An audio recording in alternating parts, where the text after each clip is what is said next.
உரிமைக்களம் பார்வையாளர்கள் அனைவருக்கும் வணக்கம். இன்னைக்கான அரசியல் களத்துல எது சம்பந்தமாக விவாதிக்க போறோம் அப்படின்னா, ஒரு குட்டி எக்ஸாம்பிள் ஸ்டோரியோட இந்த காணொலியை ஆரம்பிக்கலாம் அப்படின்ற மாதிரி நினைக்கிறேன். அதாவது இந்த ஹோட்டல்ஸ் இருக்கு இல்லையா, இந்த ஹோட்டலுடைய ரிசப்ஷன்ல ஒரு குபேரன் சிலை வந்து இருக்கும். பெரும்பாலும் எல்லா ஹோட்டல்லையும் வச்சிருப்பாங்க.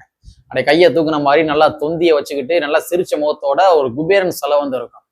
சோ இந்த குபேரன் சிலையை பார்க்கின்ற மக்கள் என்ன நினைப்பாங்க அப்படின்னா, அதுல சில மக்கள் என்ன நினைப்பாங்க அப்படின்னா, இந்த குபேரன் சிலைக்கு ஏதோ ஒரு பாசிட்டிவ் வைப்ரேஷன் இருக்குது, இந்த குபேரன் சிலைனாலதான் இந்த ஹோட்டல் இவ்வளவு பெரிய வளர்ச்சி அடைந்திருக்கின்றது என்பதாக சில நபர்கள் தவறாக புரிந்து கொள்வார்கள்.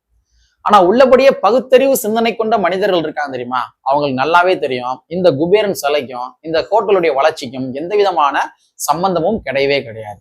எந்த விதமான சம்மந்தமும் கிடையாது.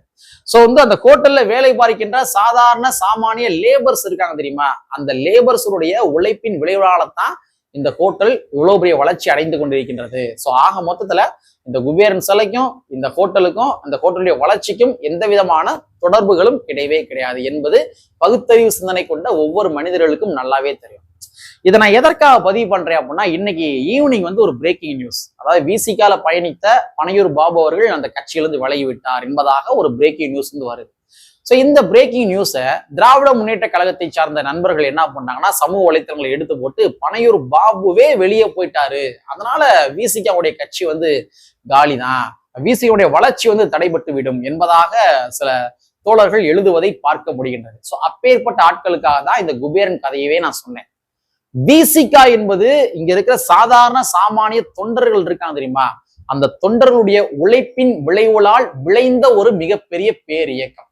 நான் சொன்ன மாதிரி இங்க இருக்கிற குபேரன் சிலைக்கும் இந்த ஹோட்டலுடைய வளர்ச்சிக்கும் சம்பந்தம் இல்லைன்னு சொன்னேன் தெரியுமா, அந்த மாதிரி Panaiyur Babu one of the party member, அவர் மட்டும்தான் இந்த மிகப்பெரிய பேர் இயக்கத்தை விசிகா வளர்த்தாரு என்று இங்க பின்னப்படுகின்ற சதி வலைகள் இருக்கு தெரியுமா, அது முற்றிலும் பொய். அதுக்காக அந்த குட்டி ஸ்டோரியை சொன்னேன் சரிங்களா. சரி, பனையூர் பாபு அவர்கள் ஒரு 4 பக்கத்துக்கு அறிக்கை வந்து வெளியிட்டிருக்காரு. 4 பக்கத்துக்கு அறிக்கை வெளியிட்டு நான் இந்த கட்சியில் நான் பயணிக்க மாட்டேன் என்பதாக ஒரு அறிவிப்பு வந்து வெளியிட்டிருக்காரு. சோ இந்த அறிக்கையை பார்க்கின்ற பொழுது நமக்கு என்ன தோணுது அப்படின்னா, பனையூர் பாபு அவர்கள் இத்தனை நாட்களாக இத்தனை வருடங்களாக விடுதலை சிறுத்தை கட்சியில திராவிட முன்னேற்ற கழகத்தினுடைய ஒரு ஸ்லீப்பர் செல்லாகத்தான் அவரு வேலை பார்த்திருக்கின்றார், இருந்திருக்கின்றார் என்பதாக தோணுகின்றது. திமுகவுக்கு பொதுவாகவே இந்த மாதிரி ஒரு பழக்கம் வந்து இருக்கும். ஒவ்வொரு கட்சிகளுக்குள்ளேயுமே தனக்கு வேண்டப்பட்ட ஆட்களை வந்து உள்ள வச்சிருப்பாங்க. இல்ல கட்சியில பயணிக்கின்ற ஆட்கள்கிட்ட சில பல லாப காரணிகளை வழங்கி என்ன பண்ணுவாங்கன்னா, அவங்கள தனக்கான ஆட்களாக வந்து மாத்திக்கிடுவாங்க. சோ ஒவ்வொரு கட்சிகளுமே என்ன நடக்குது, என்ன ஸ்டெப்ஸ் எடுக்கிறாங்க, என்ன மூவ்மெண்ட் பண்றாங்க, யார் கூட போக போறாங்க, என்ன பேச்சுகள் பேசுறாங்க, அந்த கட்சியுடைய வீக்னஸ் என்ன, அந்த கட்சியுடைய பிளஸ் என்ன, இது எல்லாமே என்ன பண்ணுவாங்கன்னா திமுக மற்ற கட்சிகள்ல ஒரு ஸ்லீப்பர் செல்ல வச்சு அதன் மூலமாக தரவுகளை வாங்கி கொள்வார்கள். சோ அது மாதிரிதான் பனையூர் பாபு அவர்களும் கூட ஒன் ஆஃப் த ஸ்லீப்பர் செல்லாக விடுதலை சிறுத்தை கட்சிக்குள்ள இத்தனை நாட்களாக திமுகவுடைய ஸ்லீப்பர் செல்லாக இருந்திருப்பார் என்பதை நம்மால் புரிந்து கொள்ளப்படுகின்றது. ஏன்னா தமிழ்நாட்டுல மொத்தமாக ஒரு பெரிய கட்சிகள் பார்த்தோம்னா இன்றைய தேதிக்கு 3 கட்சிகள் தான். ஒன்னு திமுக, ஒன்னு அதிமுக, ஒன்னு டிவிகே. சோ டிவிக்கு கூட தான் விசிகா கூட்டணியில் இருக்கிறாங்க. அதனால பனையூர் பாபு அவர்கள் டிவிக்கு கூட எப்படி போக போவது கிடையாது, அதிமுக கூடயும் போக மாட்டாரு. அப்ப அடுத்து அவர் எங்க போவாரு? அப்கோர்ஸ் அவர் எங்க போவார்னா அது திராவிட முன்னேற்ற கழகத்து கூட தான் போவார். உள்ளபடியே இன்னைக்கு டிவிகே கூட வந்து அதிகார பரவலாக்கம் விடுதலை சிறுத்தை கட்சி செய்யவில்லை என்றால் நிச்சயமாக பனையூர் பாபு அவர்கள் இந்த கட்சியில் தான் தொடர்ந்து இருப்பார். இதான் ஃபேக்ட். அவருக்கு என்ன பிரச்சனை அப்படின்னா, இங்க கொள்கை தடுமாற்றங்கள் அப்படிலாம் அவர் வந்து தன்னுடைய அறிக்கையில் எழுதியிருக்காரு, அதெல்லாம் கிடையாது. அவரு இங்க விடுதலை சிறுத்தை கட்சி டிவிக்கு கூட போனது மட்டும்தான் இங்க வந்து பனையூர் பாபு அவர்களுக்கு பிரச்சனை.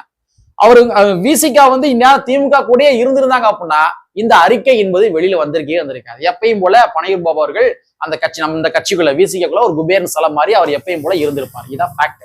அப்ப பனையூர் பாபு அவர்கள் ஒரு ஸ்லீப்பர் செல்லாகத்தான் இங்க விடுதலை சிறுத்தை கட்சிக்குள்ள பயணித்திருக்கின்றார் என்பதை புரிந்து கொள்ள முடிகின்றது. சும்மா நீயா அடிச்சு விடாதா அப்படின்னு சொல்றீங்களா, அதுக்கான காரணத்தை நான் சொல்றேன், ஒரு பர்சனல் எக்ஸ்பீரியன்ஸை நான் சொல்றேன். மதுரை மாவட்டத்துல சில மாதங்களுக்கு முன்பாக ஒரு அங்கீகார பெருவிழா வந்து நடத்துறாங்க. அது எங்க நடத்துறாங்க அப்படின்னா, மதுரை உசிலம்பட்டி பகுதி இருக்கு இல்லையா, அந்த உசிலம்பட்டி பகுதிக்குள்ளதான் விசிகாவுடைய அங்கீகார பெருவிழா வந்து நடத்துறாங்க. அதாவது என்னன்னா, விசிகா அங்கீகாரம் வாங்கிட்டாங்க, அதற்காக ஒரு பெருவிழா வந்து நடத்துறாங்க. இந்த அங்கீகார பெருவிழா என்பது ஏறக்குறைய 25 ஆண்டு காலம் கழித்து அந்த மண்ணில் நடத்துறாங்க. ஏன்னா உசிலம்பட்டி மண் என்பது ஒரு சாதிய இறுக்கங்கள் நிறைந்த ஒரு மண்ணு. ஆனா திருமாவளவன் ஒரு முழக்கம் சொல்லுவார் தெரியுமா, அதாவது என் மீது கல்லெறியும் தம்பிகள் நாளை என் மீது பூவை எல்லை வீசுவார்னு சொல்லுவார் தெரியுமா ஒரு முழக்கம். இது எங்க சொல்லப்பட்டது அப்படின்னா உசிலம்பட்டி பகுதியில சொல்லப்பட்டது. ஏன்னா உசிலம்பட்டியில தேர்தல் அரசியலுக்குள்ள உள்ள வந்து ஒரு மேடை போட்டு பேசுகின்ற பொழுது என்ன பண்ணாங்கன்னா கல்ல விட்டு எரிஞ்சினாங்க அண்ணன் திருமாவர்கள் மேல. அப்ப அன்னைக்கு இருந்த மூப்பனார் அவர்கள் தான் வேட்டியை மடிச்சுக்கிட்டு இப்ப எரிங்கடா பாப்போன்ற மாதிரி முன்னாடி வந்து நின்றாரு அவர். யாரு? மூப்பனார் அவர்கள். சோ அன்று மைக்ல பேசுகின்ற பொழுது அண்ணன் திருமாவர்கள் சொல்றாரு, இன்று என் மீது கல்லெறிந்த தம்பிகள் நாளை என் மீது பூவை அள்ளி வீசுவார்கள் என்று அன்னைக்கு சொன்னாரு. சோ அன்னைக்கு அவர் சொன்னாரு. அதுக்கு பின்பாக உசிலம்பட்டி மண்ணில ஒரு பொதுக்கூட்டம் கூட விசிகா போட்டது கிடையாது, போட விட மாட்டாங்க, அனுமதியும் கிடைக்காது. ஆனா கடந்த ஆண்டு என்ன பண்ணாங்கன்னா விசிகாவுடைய அங்கீகார பெருவிழா வந்து அந்த மண்ணுல நடத்தினாங்க. அப்ப அந்த மண்ணுல சிறப்பு அழைப்பாளரா யாரை கூப்பிட்டாங்க அப்படின்னா பனையூர் பாபு அவர்கள் தான் கூப்பிட்டாங்க. பனையூர் பாபு அவர்களும் கூட வந்தாரு. ஆனா அதே வேளையில விசிகா நடத்தின அந்த அங்கீகார பெருவிழால கூட்டணி கட்சியை சார்ந்த திராவிட முன்னேற்ற கழகத்தை சார்ந்தவர்கள் யாருமே மேடை ஏறவில்லை. அன்னைக்கு உசிலம்பட்டி பகுதியில விசிகாவுடைய அங்கீகார பெருவிழால கூட்டணி கட்சியை சார்ந்த திராவிட முன்னேற்ற கழகத்தினுடைய ஒரு நிர்வாகி கூட அந்த மேடையில ஏறல. இத்தனைக்கும் அந்த பகுதியினுடைய எல்லா நிர்வாகியினுடைய பெயரையும் கூட அந்த துண்டறிக்கையில விசிகா எழுதி இருந்தது, துண்டறிக்கை வழங்கி இருந்தது. ஆனா யாருமே ஸ்டேஜ்ல ஏறவே இல்லை, யாருமே அந்த கூட்டத்துல கலந்துக்கல. காரணம் என்ன அப்படின்னா சாதி ஓட்டுகள் போய்விடும்.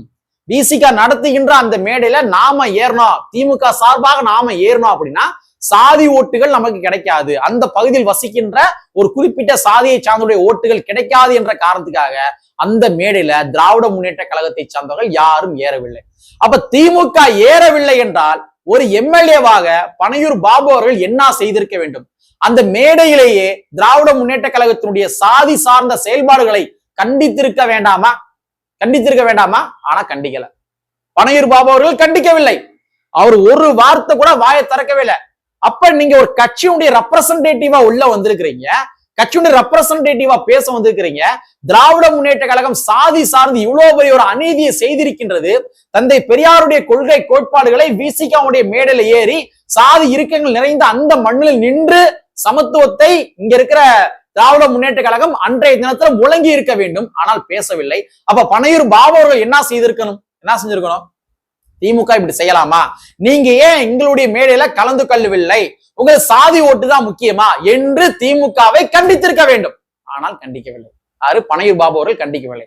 அப்ப பனையூர் பாபு அவர்களை எது தடுக்கின்றது? எது தடுத்தது? அன்றைய தினத்துல கண்டிக்காம எது தடுத்துச்சு? அப்ப எது தடுத்துச்சு அப்படின்னா திராவிட முன்னேற்ற கழகத்தினுடைய ஸ்லீப்பர் செல்லாக அன்றைய தினத்திலேயே பனையூர் பாபு அவர்கள் கட்சிக்குள் இருந்திருக்க வேண்டும் என்பதாகத்தான் நம்மால் புரிந்து கொள்ள முடிகின்றது. ஒரு கண்டனங்கள் கூட திராவிட முன்னேற்ற கழகத்தை நோக்கி பனையூர் பாபு அவர்கள் இதுவரைக்கும் பேசியது கிடையாது. வேங்கவியல் அட்ராசிட்டி நடந்திருக்குது, கேட்டது கிடையாது. இங்க பட்டியல மக்கள் இருக்காங்க இல்லையா, அவங்களுக்கு 1008 சாதிய வன்கொடுமையில் நடந்திருக்கு, கேட்டது கிடையாது. தூய்மை பணியாளர்கள் சென்னையில வந்து அடித்து துரத்தப்பட்டார்கள் திராவிட முன்னேற்ற கழகத்துடைய ஆட்சியில, கேட்டது கிடையாது. ஆணவ படுகொலைக்கு அனுதலும் நடந்துச்சு, கேட்டது கிடையாது. பஞ்சமி நிலங்கள் சம்பந்தமாக எந்த ஒரு கேள்வியும் திராவிட முன்னேற்ற கழகத்தை நோக்கி பனையூர் பாபு அவர்கள் கேட்டது கிடையாது. சோ இது போன்று பட்டியல மக்கள் சார்ந்த எந்த ஒரு கேள்வியும் கூட பனையூர் பாபு அவர்கள் இதுவரை கேட்டது கிடையாது. சோ பனையூர் பாபு அவர்கள் விடுதலை சிறுத்தை கட்சிக்குள்ள இத்தனை ஆண்டு காலமாக ஒரு ஸ்லீப்பர் செல்லாகத்தான் அவர் இருந்திருக்கின்றார் என்பதை நம்மால் புரிந்து கொள்ள முடிகின்றது. பட் இருந்தாலும் இப்போவாச்சும் வெளியே போனாரு, உள்ளபடி அவருக்கு வாழ்த்துக்கள். ஆனா அறிக்கையில நான் ஹானஸ்டா சொல்றேன், பனையூர் பாபு அவர்கள் எங்கேயுமே அண்ணன் திருமாவர்கள் வந்து ரொம்ப கடுமையாக விமர்சனம் செய்யவில்லை. அண்ணன் திருமாவுடைய நிலைப்பாடு வந்து தடுமாறி இருக்குது, இதை மட்டும் தான் அவர் மெயினா சொல்லியிருக்காரு. ஆனா என்ன, திராவிட முன்னேற்ற கழகத்துக்கு கூட போய் சேருவதற்கு எதற்கு இந்த மாதிரி ஒரு பேச்சுகள்? நேரடியாவே போய் சேர்ந்துடலாமே. இதுக்கு வந்து அண்ணன் திருமாவர்களை அக்யூஸ் பண்ணி, உங்களுக்கு வாழ்வெளித்து அண்ணன் திருமாவர்களை அக்யூஸ் பண்ணி, உங்களுக்கு எம்எல்ஏ பதவி வழங்கி அண்ணன் திருமாவர்களை அக்யூஸ் பண்ணி இந்த மாதிரி ஒரு கான்ட்ரோவர்ஷியல் கிரியேட் பண்ணி எதுக்கு போகணும்? எனக்கு வந்து நீங்க டிவிக்கு கூட போறது பிடிக்கல எனக்கு, நான் அதனால வந்து திமுக சேர்ந்துக்கிறேன், என்னுடைய தாய் காலத்துக்கு நான் போய் சேர்ந்துக்கிறேன், அவங்கதான் என்ன வந்து உங்க கட்சிகள் அனுப்புனாங்க, நான் அங்கேயே இப்ப போயிடுறேன் என்று போயிடலாமே. சோ இந்த மாதிரி நிறைய ஸ்லீப்பர் செல்ஸ் வந்து விடுதலை சிறுத்தை கட்சிக்குள்ள இருக்கிறாங்க என்பதாக சமூக வலைத்தளங்கள் பேசிக் கொண்டிருக்கின்றார்கள். சோ அவர்களும் கூட விரைவில் களையெடுக்கப்படுவார்கள், இல்லாட்டி அவங்களா விலகி போய்விடுவார்கள் என்பதாகத்தான் நம்மால் புரிந்து கொள்ள முடிகின்றது என்பதை கூறிக்கொண்டு, சோ இறுதியாக என்ன சொல்றேன் அப்படின்னா, விசிகா என்பது ஒரு மிகப்பெரிய ஆலமரம். அந்த ஆலமரத்திலிருந்து உதிரும் சருகுகள் இருக்கு இல்லையா, அந்த சருகுகள் குப்பைகளாகத்தான் இருக்குமே தவிர அந்த சருகுகள் ஒருபோதும் ஆலமரமாக மாற முடியாது என்பதை கூறிக்கொண்டு, கற்பி ஒன்று சேர் புரட்சி சென்று புரட்சி அமைப்புடைய வரியை கூறிக்கொண்டு நிறைவு செய்கின்றேன். நன்றி, வணக்கம்.